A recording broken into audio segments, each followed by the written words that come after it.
Hola, ¿cómo están mis estudiantes? ¿Cómo están muchachos? Pues como verán, pues estamos todavía en la contención, en la etapa de ver cómo sobrellevamos esta crisis y esta pandemia de lo que es el COVID-19, el coronavirus, ¿no? Y a pesar de que se está solicitando la restricción y que cada persona se mantenga en su casa en la medida de lo posible, mientras uno no tenga síntomas de contagio o de la enfermedad, pues uno tiene que tratar de continuar con las actividades, porque también hay que observar que el país no se puede detener, nosotros no nos podemos detener y muestra de ello es que no nos podemos detener ante la necesidad de que ustedes también continúen con sus estudios, nosotros los profesores pues también continuar con nuestros deberes, pero en el primer momento en que se aparezca algún síntoma, pues lo más recomendable es continuar en casa. Por el momento, pues mientras tenga la energía y la fuerza y la salud, yo voy a seguir dándole las clases. Por el momento, hasta ahora, gracias a Dios, no tengo fiebre ni tos seca y estamos bien. Así que, como les prometí en la clase pasada o el día pasado, como estamos continuando con los temas de derecho de la materia nuestra, de derecho romano, y en el régimen de las personas, como recordarán, lo último que vimos fue ya la condición de la patria potestad, y habíamos entrado en ese tema. Hoy vamos a hacer una explicación bastante corta, pero también bien nutrida, ¿no? En el sentido de que vamos a explicar tres elementos en donde la patria potestad se puede ejercer, ¿no? Hoy vamos a abordar tres, pero el contexto de lo que vamos a analizar es las fuentes de la patria potestad, que abarca el concubinato, la adopción, la tutela y la curatela. En los impases, pues ustedes verán, siempre voy a tomar mi respectivo vasito de agua para no mantener la resequedad. Y tampoco puede faltar mi bebida espirituosa, ya ustedes saben cuál es. Ahora bien, vamos a iniciar nosotros con el primer elemento distinto a lo que es el matrimonio. Recuerdan que habíamos conversado sobre el matrimonio, ¿no? De la justa nuptia, y que la justa nuptia es la causa principal del ejercicio de la patria potestad, porque permite al pater familia ejercer ese poder sobre sus integrantes y fundamentalmente dentro de la familia. Entonces, vamos a analizar algo parecido al matrimonio, que se da y se conoce como una unión ilícita, pero que poco a poco con el tiempo también esa unión ilícita se fue regulando, y es lo que llamamos el concubinato. El concubinato es una unión de hecho que tiene características ilícitas, es decir, que son cualquiera de esa relación que había entre un hombre y una mujer, pero fuera del matrimonio, y que normalmente se concentraba y se caracterizaba a esas uniones entre un ciudadano y con una mujer que le decían la deshonrada, la deshonrosa, la indigna, una no ciudadana, o también podía suceder con aquellas mujeres que eran liberadas, las manumitidas. Entonces este señor, este ciudadano romano, decidía mantener una relación de hecho, pero fuera del matrimonio. A eso se le llama concubinato. Ahora bien, salvo las excepciones que ya conocemos de qué pasa con un ciudadano y un no ciudadano, con el tiempo, en el caso del concubinato, se fue regulando y se fue reconociendo ciertos derechos a los hijos que nacen de este tipo de relación. Por ejemplo, ¿qué pasa con los hijos que nacen dentro del concubinato? Bueno, en primer lugar, hay que reconocer que el primer parentesco que vincula a los hijos con los padres, principalmente, es el vínculo de sangre, es decir, el parentesco cognado o el parentesco de cognación, el llamado cognatio. Y fundamentalmente este tipo de parentesco vincula a la madre y a los parientes maternos. ¿Qué ocurría?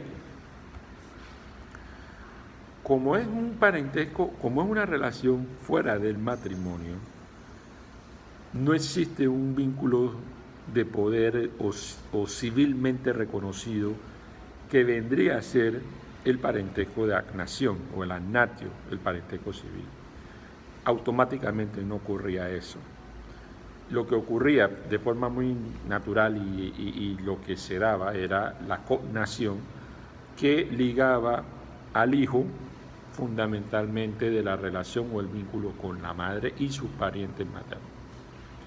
Para que pudiese haber un reconocimiento civil, entonces es el padre, como pater familia, como protector o como aquel que ejerce esa patria potestad, aún estando fuera del matrimonio, tendría que realizar algún acto en el que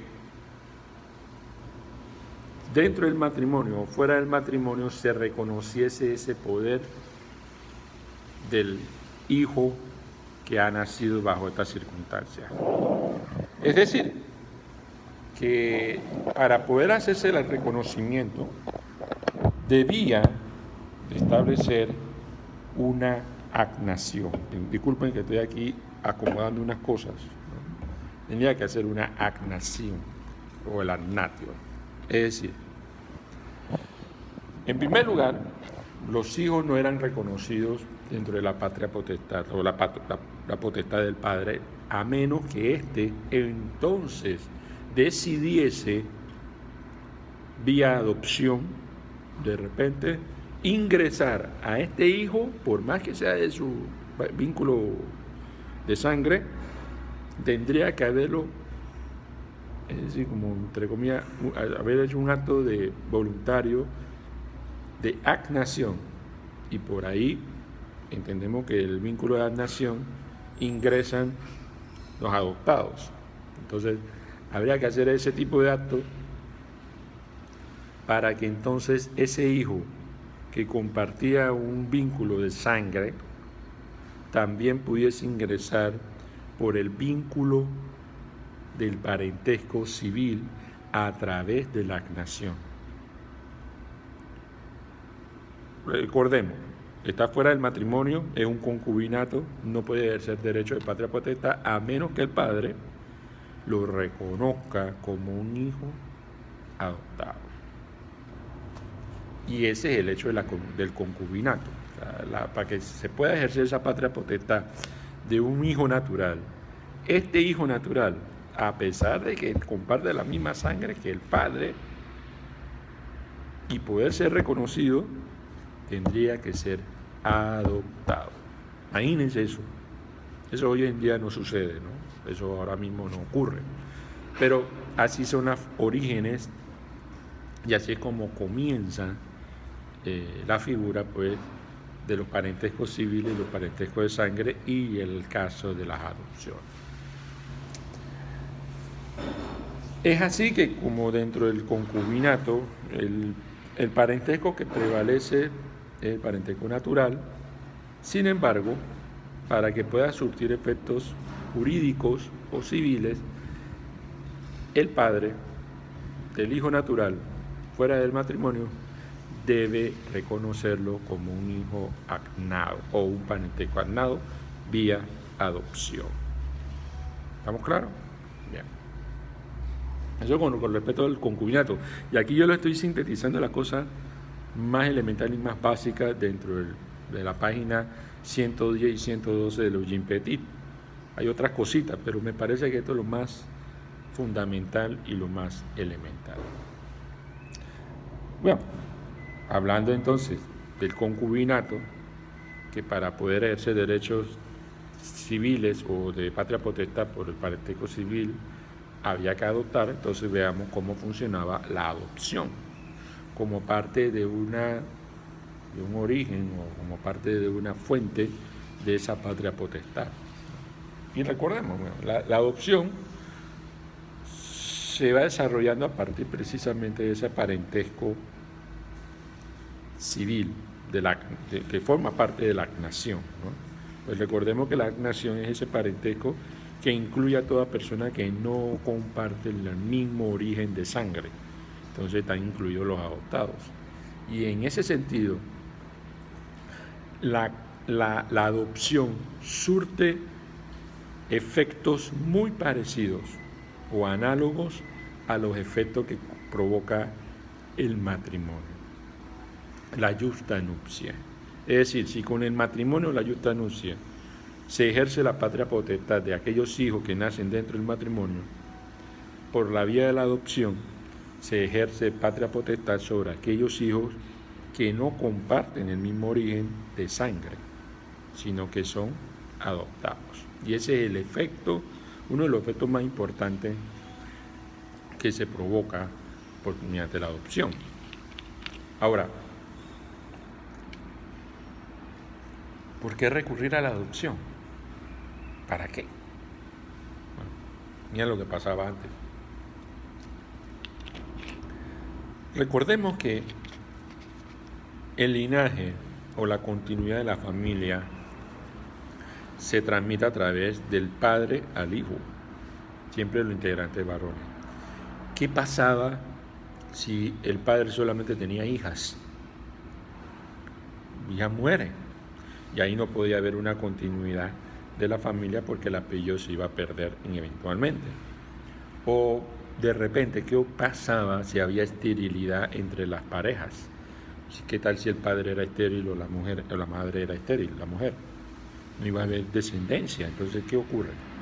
¿Por qué se da la adopción? Bueno, precisamente la adopción se da para, fundamentalmente, garantizar la continuidad del gentilicio o del nombre de la familia a través de la figura de un miembro que no comparte el mismo parentesco natural, pero que es adoptado, es adrogado, etc. Es decir, que se incorpora dentro de nuestra familia alguien que no pertenece a nuestro mismo ADN, por ejemplo, no proviene del mismo origen de sangre.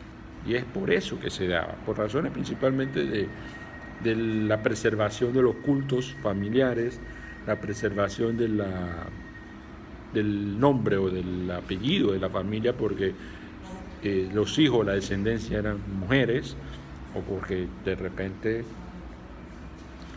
el marido y la mujer eran estériles, pues podía suceder. Así que en ese contexto surge la figura de la adopción. Ahora, habían varios tipos de adopciones. Podía ser que se adoptara a un sui juris,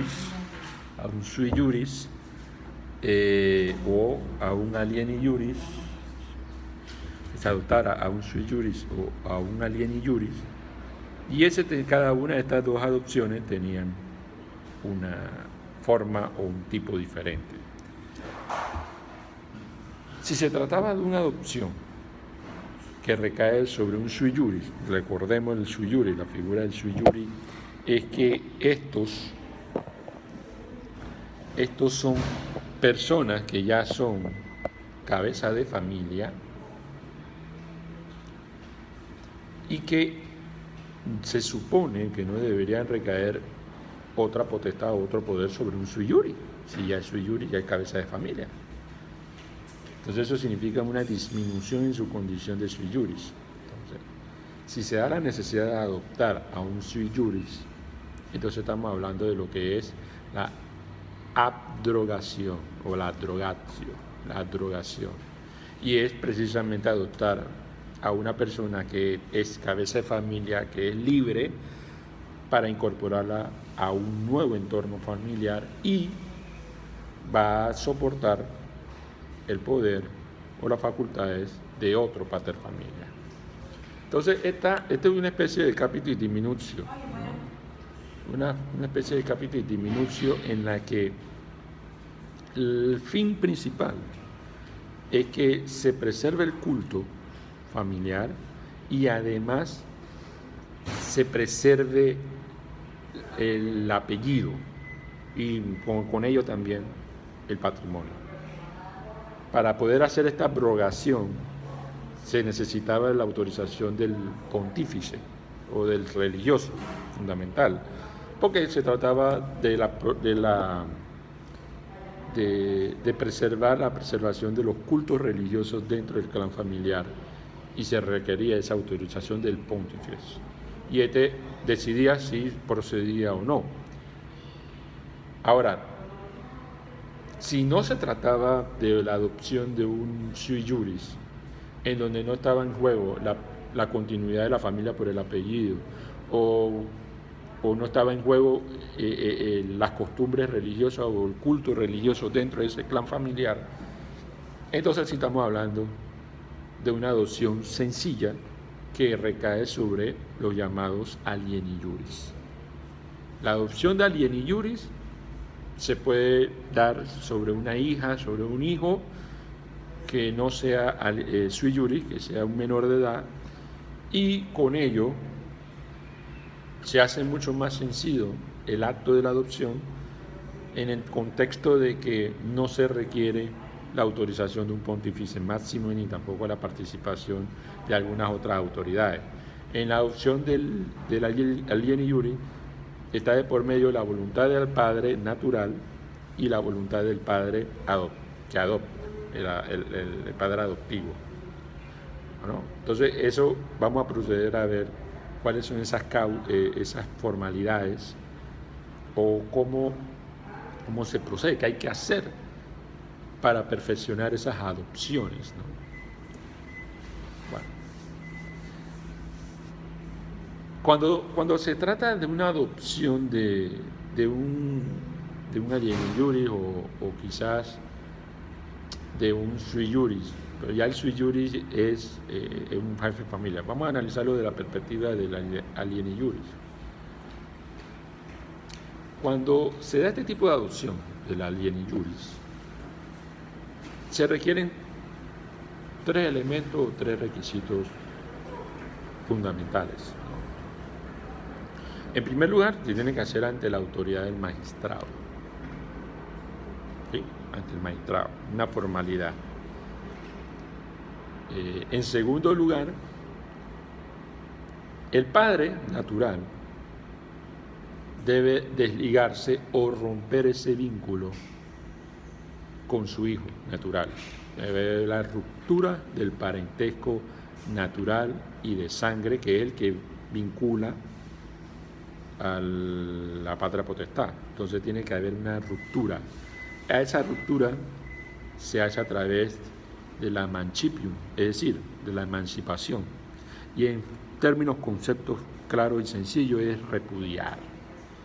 Es repudiar 3 veces al hijo. Es decir, lo rechazo una vez, rechazo 2 veces, rechazo 3 veces. Y cuando se da este acto de rechazo, de repudio, inmediatamente viene el tercer elemento, que es que el padre que adopta debe declarar ante el magistrado que ejerce la patria potestad. Y con ello se entiende que hay el consentimiento del padre natural. Porque si yo estoy rechazando, estoy repudiando a mi hijo 3 veces, inmediatamente el padre adoptivo declara, estoy ejerciendo la patria potestad sobre mi hijo adoptivo, ya se cumplen los 3 requisitos de la adopción de un alieni juris. Ante el magistrado, el rechazo por emancipación o mancipium del padre natural y el padre adoptivo declara que ejerce la patria potestad sobre su nuevo hijo adoptivo, ¿no?